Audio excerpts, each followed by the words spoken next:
त्यांनी धरण सरांच्या सहकार्याच्या माध्यमातून पंडित जवाहरलाल नेहरूंना भेट दिली.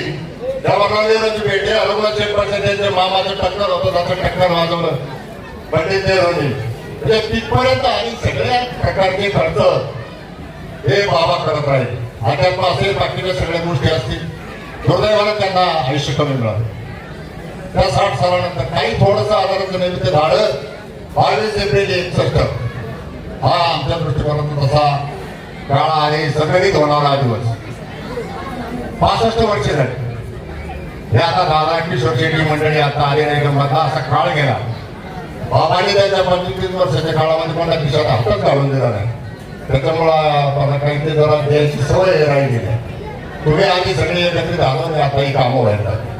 आणि मग ही वेश बांधत असताना त्यांच्या आजूबाजूला देखरेख करत असताना त्यांचं काही जीवन पूर्णत्वाला गेलं नाही. 2 सिंह आणून ठेवले होते. ते जर सिंह त्याची 2 वाजता झाल्यावर आपण त्यांच्या मंदिरामध्ये स्थापन केले.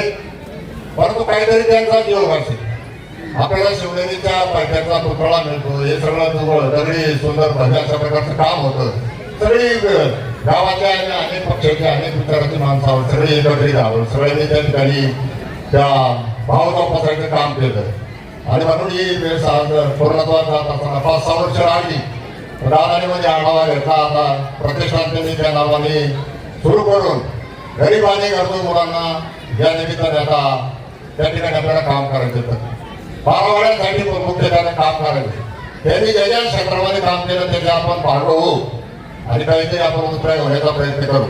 म्हणून हे स्मारक उभं राहिले. आता शेकडो वर्षाचे हे स्मारक राहील. आम्हाला अभिमान आहे की आम्ही सगळे कुठेतरी पायाचा दगड एखादा खडा टाकण्याचं काम त्या निमित्तानं सगळ्यांचा याच्यामध्ये हात टाकला आहे. कारण नवरात्राची यात्रेची देणगीमध्ये प्रत्येक कुटुंब प्रत्येक घटक त्याच्यामध्ये आहे. व्यक्तिगत सुद्धा मोठ्या स्वरूपामध्ये देणग्या दिल्या आहे.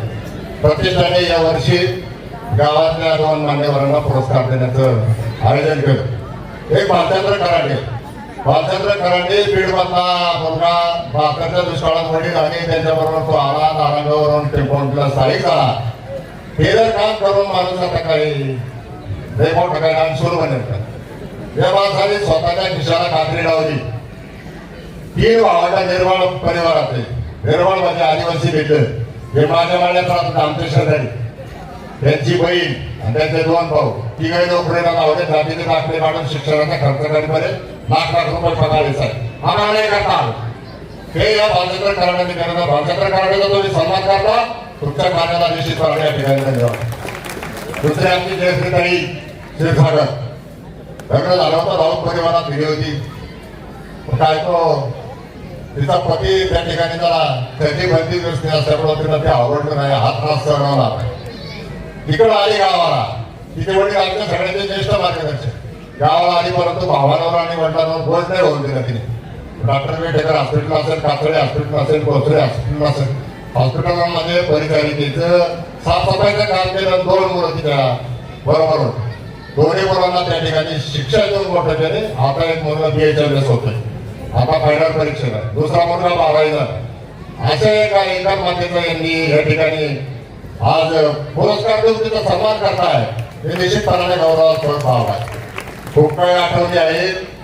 वेळेचं बंधन असल्यामुळे आम्ही तुम्हाला ऐकायला आम्ही सगळे आतून आहोत. गावाला आम्हाला ऐकायचं. या भावनेबद्दल आता प्रवेशद्वाराचं उद्घाटन लोकार्पण आणि या निमित्तानं मान्यवरांना बोलून पुढच्या कालखंडामध्ये आपण सुद्धा असं सामाजिक सेवेचं थोडं त्या ठिकाणी अंगीकारावं अशा प्रकारची भावना आपल्या सगळ्यांची आहे. कार्य पुढे आता तरुण पिढीने घ्यावं अशी मी त्यांना विनंती करीन. खरं सांगू का दादा, ह्या आम्हाला भाषणावर करायला तरुण पिढीला भाषणाला संधी द्या. सारखे आता ते कुठपर्यंत विचार आता कौतुकाला फक्त काय मार्गदर्शन करायचं या भावनेवर मी येऊन ठेवतो. पुढच्या कालखंडामध्ये तरुण पिढीने चांगल्या प्रकारचं तयार होऊन सामाजिक कामामध्ये त्या ठिकाणी योगदान द्यावं अशा प्रकारची भावना सगळ्यांच्या समोर व्यक्त करतो. पुन्हा एकदा विक्टरी साहेबांचं मी मनापासून हार्दिक स्वागत करतो आणि थांबतो.